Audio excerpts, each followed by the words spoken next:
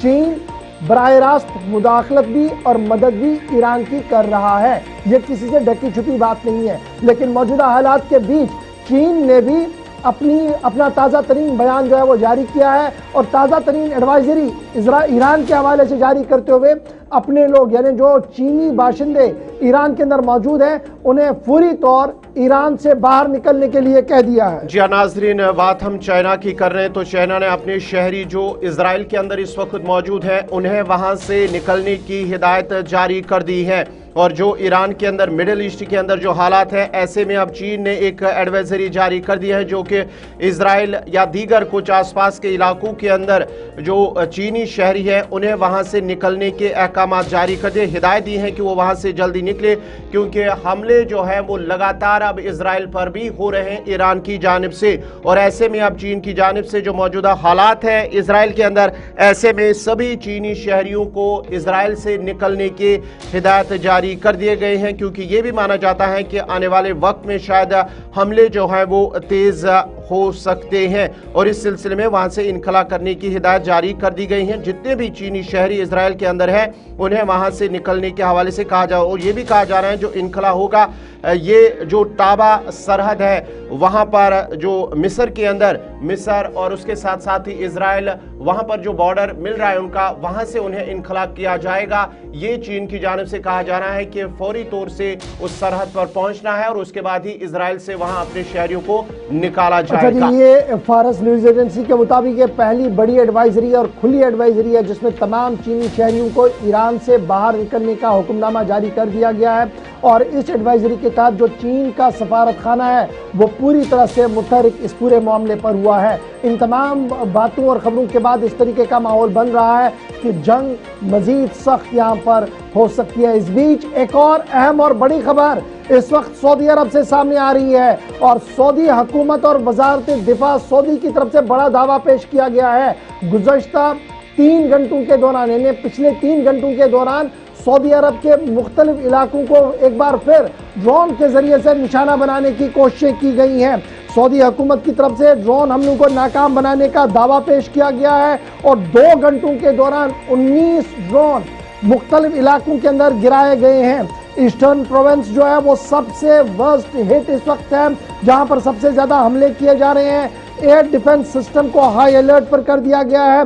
ताहम इन कार्रवाइयों के दौरान किसी किस्म की कोई जानी माली नुकसान की कोई इत्तला इस वक्त नहीं है। इमरजेंसी कुछ इलाकों के अंदर हाई अलर्ट और रेड जोन वाले इलाकों के अंदर इमरजेंसी नाफिज कर दी गई है। सऊदी हुकूमत की तरफ से 19 ड्रोन 2 घंटों के अंदर गिराने का दावा सऊदी हुकूमत की तरफ से कर दिया गया है, जहां पर सऊदी हुकूमत की तरफ से हिसाब कर दिया गया कि उन इलाकों को निशाना बनाया गया है जो गैस पाइपलाइन वाले इलाके हैं, पेट्रोलियम वाले इलाके हैं, रिहायशी इलाके हैं या होटल्स हैं। उन इलाकों को निशाना बनाने की कहीं ना कहीं कोशिशें हो रही थी। ताहम एयर डिफेंस सिस्टम ने ईरान के इन तमाम हमलों को पसपा कर दिया है। ये वजारत दिफा जो सऊदी हुकूमत का है उनकी तरफ से बयान जो है वो जारी कर दिया गया है। चलिए जनाब, सऊदी अरब की हुकूमतों और ईरान के इस हमले के बाद जरा बात जम्मू कश्मीर की भी अब आगे करते हैं और जम्मू कश्मीर की खबरों पर आते हैं और आपको बताते हैं कि मामला रिजर्वेशन का भी है और ये रिजर्वेशन का मामला इंतहाई अहम और बड़ा बन रहा है। जहां उमर अब्दुल्ला हुकूमत की तरफ से यह साफ कर दिया गया था कि मामला लेफ्टिनेंट गवर्नर साहब को भेज दिया गया है, तमाम सिफारिशात भेज दी गई है और लेफ्टिनेंट गवर्नर साहब के दफ्तर से यह इत्तला थी कि वजारत दाखिला को मजीद कार्रवाई के लिए वो सारी फाइल भेज दी गई थी। इस बीच इत्तलात और खबर यह है कि राइट टू इंफॉर्मेशन एक्ट का सहारा लिया गया, वजारत दाखिला में एक RTI दाखिल कर दी गई इस उम्मीद के साथ कि इस फाइल के बारे में मजीद तफसीलात सामने आ सके। बड़ी खबर हम आपको बता रहे हैं कि राइट टू इंफॉर्मेशन एक्ट के जरिए से रिजर्वेशन के मामले पर जानने की कोशिश की गई है। ताहम वजारत दाखिला MHA ने कोई भी डिटेल्स इस फाइल के देने से मना कर दिया है और साफ कर दिया है कि सेक्शन 8(1)(e) के तहत जो सवालात पूछे गए हैं उन सवालों का जवाब नहीं दिया जा सकता है। स्टेट और नेशनल सिक्योरिटी को ध्यान में रखते हुए तलबा की तरफ से ये फाइल किया गया था कि RTI फाइल किया गया था कि फाइल का क्या हुआ जी, इस ज़मन में किस तरीके से आगे बढ़ना है। ताम बड़ी खबर यह है कि वजारत दाखिला ने जवाब देने से इनकार कर दिया है, जवाब नहीं दिया है और जब जवाब नहीं दिया है तो सवालात अब इस पर उठ रहे हैं कि आखिर इस पूरी फाइल में इसमें इतना क्या था कि जिसको छुपाने की कोशिशें हो रही हैं। ये वो RTI का जवाब है जो दाखिला वजारत की तरफ से दिया गया और इसमें यह साफ कर दिया गया कि सूरत हाल जो इस वक्त बनी हुई है इसमें किस तरीके से काम हो रहा है और किन सवालों का जवाब दिया जा सकता है और किन का नहीं दिया जा सकता है। लेकिन जो सवाल परटेन किए गए थे उन सवालों के हवाले से यह साफ कर दिया गया है कि सूरत हाल को देखते हुए इन सवालों का जवाब जो है वो फिल वक्त नहीं दिया जा सकता है। ये एक बड़ी खबर RTI के हवाले से है जिस RTI को लेकर कल रात से काफ़ी ज़्यादा चर्चाएं थी। तो हम डिटेल्स इस पूरी RTI की हमने आपके सामने रख दी है। जम्मू कश्मीर में रिजर्वेशन के मामले को लेकर जहां RTI की मालूमात रोकी गई हैं और वजारत दाखिला की जानिब से कानूनी इस्तिस्ना का हवाला दिया गया है और अब इसकी वजह से अब तलबा और दीगर जो उम्मीदवार हैं वो कहीं ना कहीं गैर यकीनी सूरत हाल का शिकार हो रहे हैं और इस पर भी अब सवाल उठाए जा रहे हैं कि आखिर जो है इसे क्यों रोका गया है। लेकिन वजारत दाखिला ने इसकी वजाहत भी दी है। कानून जो बताया गया है इस सिलसिले में अब उम्मीदवार और उसके साथ साथ ही जो तलबा है वो भी अब मुश्किलात के शिकार हो रहे हैं और माहिरीन की जानिब से इस पर भी अब सवाल उठाए जा रहे हैं। बढ़ते आगे बात जहां हम जम्मू कश्मीर की कर रहे हैं तो जम्मू कश्मीर के हवाले से एक और बड़ी और अहम खबर कि अब असम्बली का जो दूसरा सेशन है अब 27 मार्च से वो शुरू हो रहा है और इस सिलसिले में अब PDP के रुकने असम्बली वहीदुर रहमान फराह की जानिब से भी एक प्राइवेट बिल अब पेश किए जा रही है और इस सिलसिले में अब जम्मू कश्मीर के अंदर कुछ नए अजला शामिल होने की बात भी रखी गई है, तजवीज़ रखी गई है और उसके साथ साथ ही 2 अलग सूबे यानी कि चुनाव और उसके साथ साथ ही ख़ुत पीर पंचाल शामिल करने की तजवीज़ भी वहीदुर रहमान फराह की जानिब से जो बिल लाने जा रही है उस सिलसिले में अब जो जिसमें कहा जा रहा है कि एक तो ख़ुत चुनाव को एक नया सूबा और उसके साथ साथ ही ख़ुत पीर पंचाल को भी एक नया सूबा, उसके साथ साथ ही जम्मू कश्मीर के अंदर तकरीबन 16 ऐसे अजला नए शामिल जिनमें त्राल का जिक्र किया गया है, अवंतीपुरा, सोपोर, हंदवारा, गुरेज, टंगडार और करना। ये इसने तजवीज़ रखी गई हैं। जो वहीदुर्रहमान पारा जो PDP के रुकन असम्बली है, उनकी जानिब से अब ये जो तजवीज़ है बिल जो है प्राइवेट बिल वो सामने रखी है। जबकि जम्मू सूबे के लिए नौशहरा, बदरवा, बानिहाल, अखनूर और मेंढर को जिले की शक्ल में लाया जाए और ये माना जाए कि ये जो रिऑर्गेनाइजेशन बिल है ये दरअसल कोई सियासी मामला नहीं है, दरअसल और ज्यादा स्ट्रीमलाइन करने की कोशिश है। ये बिल ऐवान के अंदर आएगा नहीं आएगा, इस हवाले से अभी तजब्जुब बरकरार है। आपको याद होगा कि पीपल्स डेमोक्रेटिक पार्टी की सदर महबूबा मुफ्ती ने चुनाव के दौरे के दौरान ये कहा था कि अलहदा सोबा होना चाहिए, सोबों की बात हो रही थी, जिसके बाद साबिक वज़ीर आला फारूक अब्दुल्ला साहब की तरफ से सख्त रद्द-ए-अमल भी आया था। लेकिन फाइनली अब ये ऐवान के अंदर दोबारा आ रहा है और मामला मुख्तलिफ अजला को बनाने के हवाले से, मुख्तलिफ सोबों को बनाने के हवाले से देखना होगा कि जब ये आएगा, ये रिऑर्गेनाइजेशन का ये कानून, अगर मसवदे कानून आता है तो कितना हंगामा इस पूरे मामले पर होगा और कौन सी पार्टी इस पूरे मामले पर क्या रुख इख्तियार करेगी, ये आने वाले दिनों में सियासत खुलकर सामने आएगी। फिलहाल पीपल्स डेमोक्रेटिक पार्टी के यूथ लीडर वहीदुर्रहमान पर्रा ने बाज़ाब्ता तौर पर मसवदे कानून तहरीर किया है। अब देखना है कि क्या इसको ऐवान के अंदर आने की गुंजाइश होगी या नहीं होगी, ये एक बड़ा सवाल है जी। इसके बाद जरा चलते हैं जी आगे, असेंबली की बात चल रही है तो जरा आपको असेंबली के हवाले से ही एक और खबर बताते हैं, क्योंकि तकरीबन 72 मसवदे कानून प्रपोज्ड बिल्स ऐवान के सामने हैं। 72 बिलें इस वक्त ऐवान के सामने हैं जिन्हें लिस्ट किया गया है।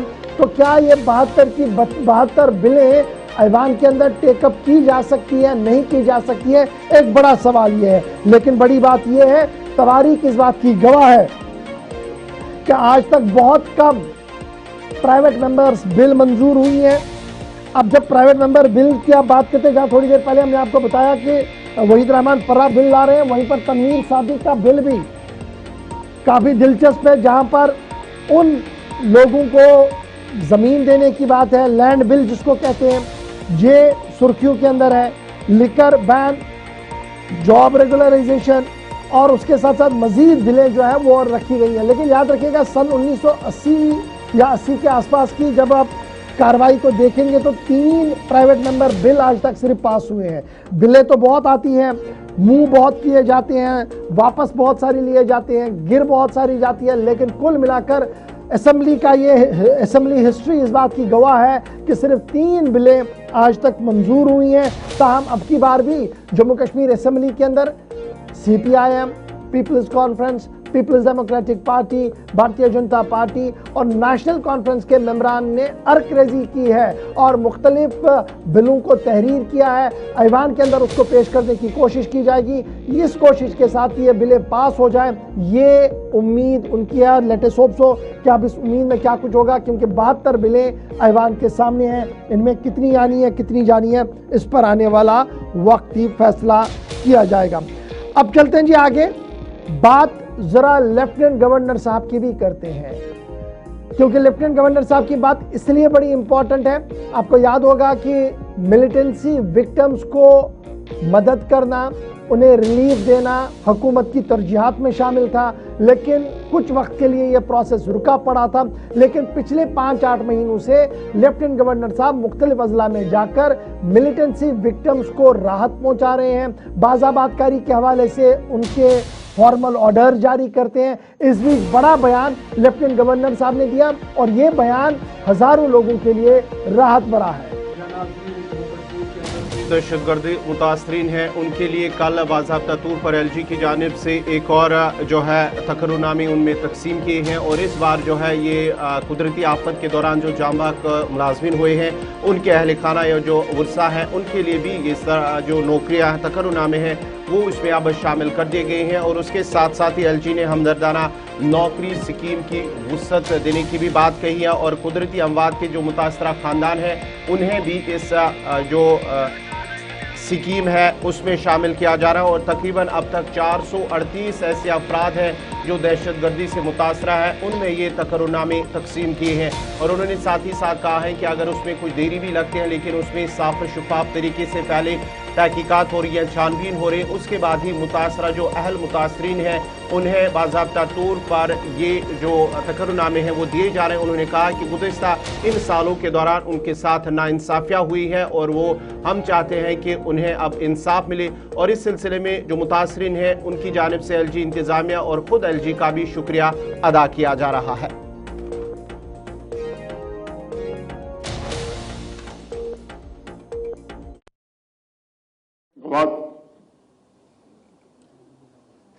के पीड़ित परिवारों को ये भरोसा देना चाहता हूं। थोड़ा समय लग रहा है क्योंकि किसी भी गलत व्यक्ति को नियुक्ति पत्र न मिले।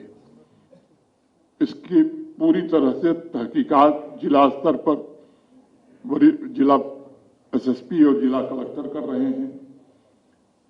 सचिवालय में प्रशासन विभाग के हमारे वरिष्ठ अधिकारी कर रहे हैं, CID विंग कर रही है।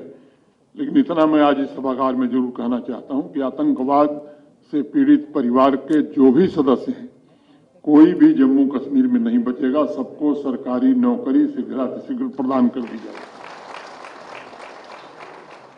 दूसरी तरफ ये बात कहना भी उन लोगों से भी जरूरी है जो टेरर इकोसिस्टम के बचे खुचे तत्व यहाँ हैं या कॉन्फ्लिक्ट इंटरप्रेन्योर्स हैं, उनसे भी मैं कहना चाहता हूं कि अब आतंक और आतंकवाद का समय यहां से समाप्त हो गया है। जम्मू कश्मीर की आम जनता जानती है कि ऐसे तत्वों को किसका संरक्षण प्राप्त था, लेकिन अब उनके संरक्षण का ढांचा ये टूट गया है। लेफ्टिनेंट गवर्नर मनोज सिन्हा साहब एश्योर भी करते हुए और सख्त वार्निंग भी देते हुए कल नजर आए। इसके बाद चलते हैं जी आगे, जरा बात उन तलबा की करते हैं जो अभी भी फसाद ज़दा इलाके के अंदर है। जम्मू कश्मीर के तलबा है, वजारत खारजा का बयान ऑलरेडी आ चुका है, लेकिन अभी भी 150 से ज़्यादा तालिब इल्म मुख्तलिफ इलाकों के अंदर मशरिकी वस्ता के अंदर फंसे हुए हैं।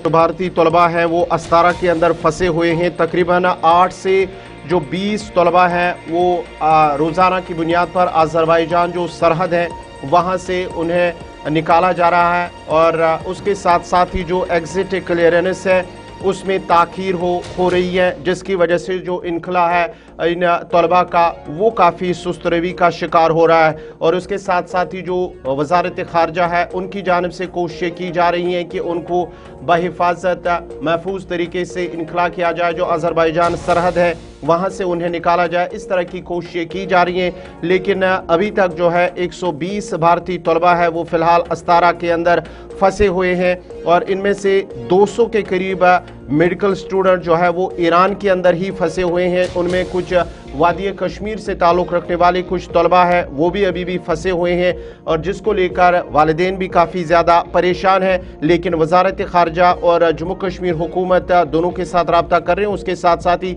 सफारती सतह पर भी कोशिशें की जा रही हैं कि जितने भी जम्मू कश्मीर या मुल्क के तलबा या बाकी शहरी फंसे हुए हैं ईरान या दीगर कुछ खलीज ममालिक के अंदर, उन्हें आराम से और बाहिफाजत वहाँ से निकालने की कोशिशें की जा रही हैं। और रोज़ाना की बुनियाद पर जब उन्हें सरहद तक ले जाया जाता है, इससे पहले भी वजारत खारजा के तर्जुमान की जानिब से कहा जा रहा है कि कोशिशें की जा रही हैं, लेकिन जब हम इनखला करने की कोशिश की जा रही है वहाँ पर कुछ दिक्कतें पेश आ रही हैं, उसकी वजह से इनखला में ताख़ीर हो रही है। लेकिन वजारत खारजा हमेशा से और लगातार इस कोशिश में है कि किस तरह से तलबा और दीगर शहरियों को वहाँ से बहिफाजत निकाला जाए।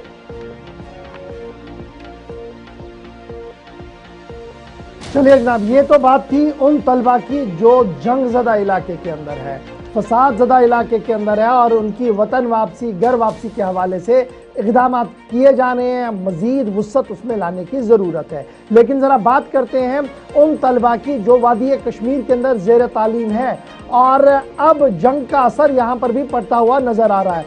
स्कॉस्ट कश्मीर यानी शेर Kashmir university of agriculture science and technology के हवाले से हम आपको खबर बता रहे हैं, जहाँ पर तलबा का तालीमी करियर जो है वो स्टेज पर आ सकता है, तालीमी मयार में थोड़ा बहुत तब्दीली हो सकती है, क्योंकि जंग का असर अब यहाँ दिखना शुरू हो गया है। LPG क्राइसिस कश्मीर वादी के अंदर अगरचे नहीं उस तरीके से है, कल ड्यूकॉम साहब बता रहे हैं कि 15 दिन का इजाफी गैस हमारे पास है, लेकिन इतलात और खबर ये है कि शेर Kashmir university of agriculture science and technology ने हाइब्रिड ऑनलाइन हाइब्रिड क्लास चलाने का फैसला ले लिया है, क्योंकि उनका मानना है कि सैटेलाइट कैंपस हो या मेन कैंपस हो, यहाँ पर हॉस्टल कंटिन्यू करना, यहाँ पर तमाम चीज़ें चलाना थोड़ी सी दिक्कत और मुश्किलों भरा मामला बन सकता है। इसलिए प्रिकॉशनरी मेजर्स के तौर पर हाइब्रिड क्लासेस, ऑनलाइन क्लासेस की ओर सोचा जा रहा है। और याद रखिएगा, तकरीबन 60 से 70% तलबा जो है वो हॉस्टल के अंदर रह रहे हैं, पेड गेस्ट एकोमोडेशंस के अंदर रह रहे हैं, और एलपीजी उन्हें हर दिन चाहिए, गैस चाहिए, चाय पानी खाना बनाने के लिए। और कॉस्ट का मानना है तकरीबन 600 तलबा जो है वो एनरोल्ड है इस वक्त कश्मीर के अंदर। और अब ये पहली बार होगा जब इंट्रोड्यूस किया जाएगा online registration for spring semesters, ताकि ये सिलसिला जो है वो आगे बढ़ सके। तो फिलहाल ऑनलाइन रजिस्ट्रेशन इंट्रोड्यूस किया गया first time. Hostel students face कर रहे हैं जी एलपीजी क्राइसिस, और फिलहाल ये खबर कि इसी तरीके से कश्मीर यूनिवर्सिटी और Islamic university of science and technology में भी कॉल फाइनल ली जा सकती है। इतला और खबर हमने आपके सामने रख दी कि क्या कुछ चल रहा है। लेकिन अब चलते हैं जी आगे, बात ज़रा पूरे जम्मू कश्मीर की भी करते हैं। और जम्मू कश्मीर की बात इसलिए बड़ी इंपॉर्टेंट है क्योंकि एक और इंडेक्स सामने आया है, एक और रिपोर्ट सामने आई है, और उस रिपोर्ट के मुताबिक किस ज़िले में कितना काम हुआ है और कितना आगे बढ़ रहा है वो डिटेल सामने आ चुकी है।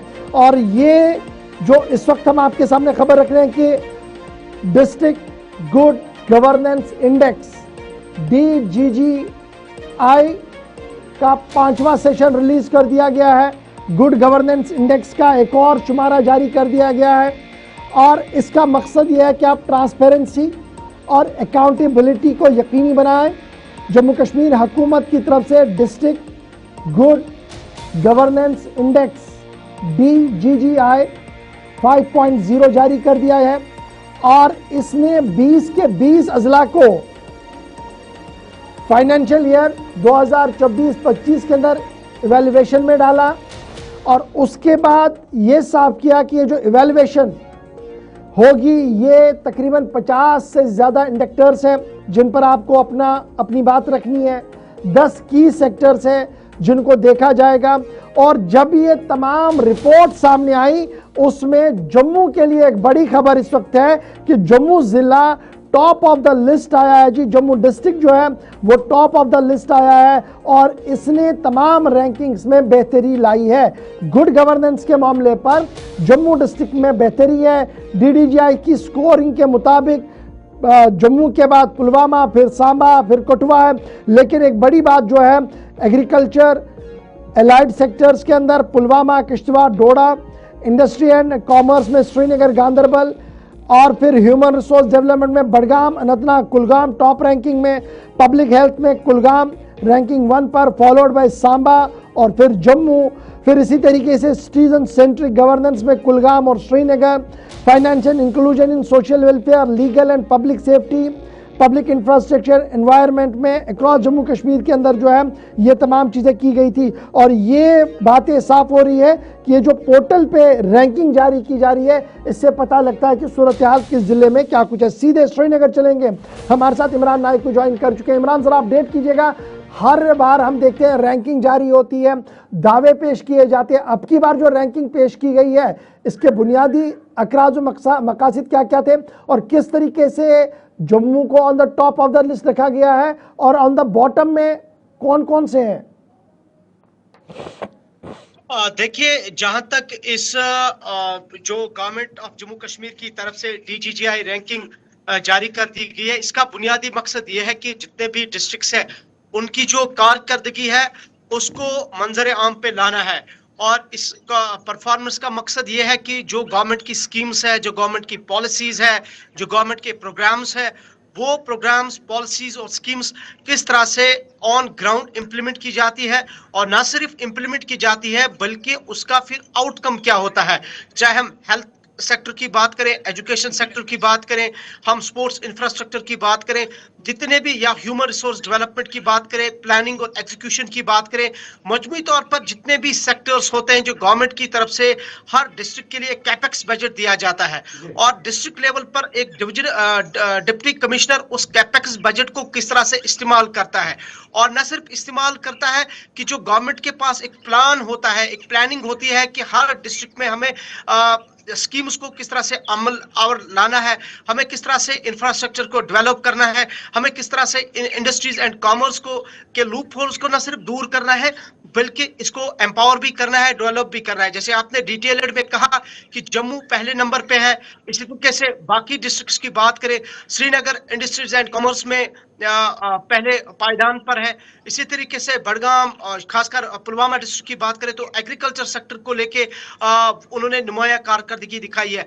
लेकिन हम देख रहे हैं कि इसमें अनफॉर्चुनेट पार्ट है कि नॉर्थ कश्मीर के जो डिस्ट्रिक्ट्स है वो कहीं नजर नहीं आ रहे हैं और गवर्नमेंट अपनी तरीके से ये एक टेस्ट होता है हर डिस्ट्रिक्ट का कि हर डिस्ट्रिक्ट में किस तरीके से ये जो गवर्नमेंट के प्रोग्राम्स, पॉलिसी, स्कीम्स और जो बजट कैपेक्स बजट होता है या फिर सेंट्रल या स्टेट बजट होता है एक स्पेसिफिक डिस्ट्रिक्ट को मिलता है, उसका किस तरह से जमीन स्तर पर इस्तेमाल किया जाता है।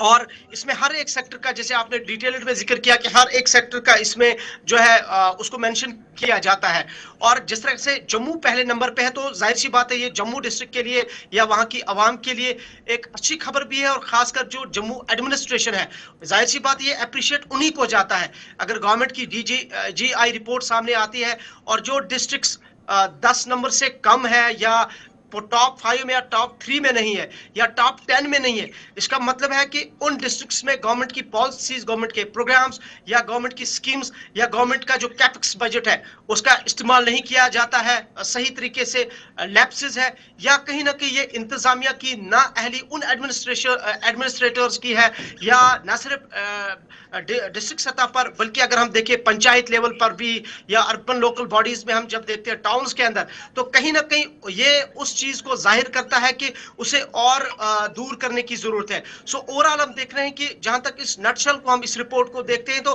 कहीं ना कहीं एक तो ह्यूमन रिसोर्सेज डेवलपमेंट, दूसरा एग्रीकल्चर और तीसरा प्लानिंग पे ज्यादा हम देख रहे हैं कि फोकस किया गया है। लेकिन ओवरऑल जब हम across 20 districts of the JND के नजर दौड़ाते हैं तो कहीं ना कहीं ऐसे डिस्ट्रिक्ट सामने आए हैं जिन्हें और ज्यादा फोकस करने की जरूरत है, जहां एडमिनिस्ट्रेशन को थोड़ा गियर अप करने की जरूरत है और जहां सवालात जाहिर सी बात है खड़े हो, जैसे मैंने नॉर्थ कश्मीर डिस्ट्रिक्ट बारामूला, कुपवारा का जिक्र किया है, बांडीपुरा का डिस्ट्रिक्ट का जिक्र किया है और कहीं ना कहीं यहाँ डिप्टी कमिश्नर्स को या जम्मू के अंदर भी जो हमारे पीर पंचाल के जो डिस्ट्रिक्ट्स है तो वहां पे भी या शुपियान डिस्ट्रिक्ट इंक्लूडिंग तो श्रीनगर, जम्मू और गांधरबल को छोड़ के अगर आप देखेंगे बाकी डिस्ट्रिक्ट्स में वो इस DGI रिपोर्ट में नुमाया कारकर्दगी नजर नहीं आ रही है। चलिए जी, बहुत शुक्रिया जी इमरान हमारे साथ ज्वाइन करने के लिए। फिलहाल ये डिस्ट्रिक्ट गुड गवर्नेंस रिपोर्ट जो है वो जारी कर दी गई है।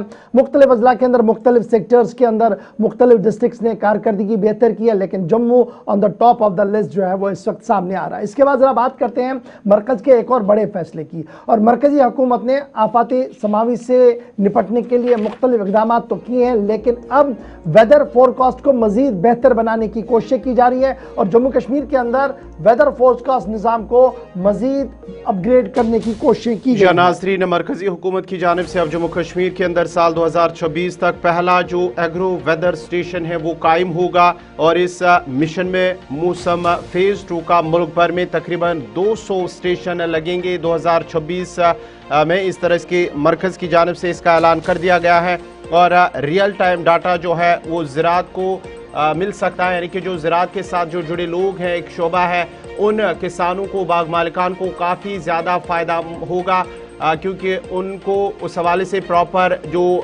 डिटेल्स हैं वो मिल सकती हैं, अपडेट जो है वो मिल सकता है इस वेदर स्टेशन से। जब ये कायम होगा जम्मू कश्मीर के अंदर 17 वेदर स्टेशन पहले से ही फाल मुल्क भर के अंदर है और इस हवाले से भी मरकजी हुकूमत की जानिब से कहा जा रहा है कि इस सिलसिले में जो ज़राअत शोबा है उसमें किसानों और दीगर जो बाग मालिकान हैं उन्हें इस उन्हें अपडेट मिल सकता है। इस खबर पे मजीद तफसीलात के लिए सीधा श्रीनगर नातिका के पास चलते हैं। नातिका, जरा अपडेट कीजिएगा इस हवाले से, जो एक नया वेदर स्टेशन पहला जम्मू कश्मीर के अंदर कायम हो रहा है, इस हवाले से क्या कुछ मजीद तफसीलात हैं और किस तरह से जो ज़राअत या बाग मालिकान है उन्हें इससे कैसे फ़ायदा मिल सकता है? जी बिल्कुल, बात करें सरकार 2026 में जम्मू कश्मीर में एक नया ऑटोमेटिक वेदर स्टेशन लगाने वाली है अंडर मिशन मौसम फेज 2। यानी कि अगर हम बात करते हैं ऑटोमेटिक वेदर स्टेशन एक मशीन सिस्टम होता है जो ऑटोमेटिकली वेदर डेटा कलेक्ट करता है, जैसे कि temperature, rainfall, wind speed, humidity, pressure और वगैरह सारी चीजें जो है वो कलेक्ट करता है। ये डेटा रियल टाइम में वेदर डिपार्टमेंट को मिलता है। अगर बात करें तो जम्मू कश्मीर के लिए जो है ये बहुत ही ज्यादा फायदेमंद रहने वाला है, क्योंकि वेदर फोरकास्ट ज्यादा एक्यूरेट होगा, फार्मर्स को बेटर एग्रो एडवाइजरी मिलेगी, जैसे कि कब बीज बोया जाए, इरिगेशन कब किया जाए और बाकी सारी चीजें। ऐसे में अगर बात करते हैं डिजास्टर वार्निंग बेटर होगी, जैसे कि फ्लड, स्नोफॉल, स्टॉर्म, एविएशन और प्लानिंग में भी जो है वो मदद मिलेगी इससे।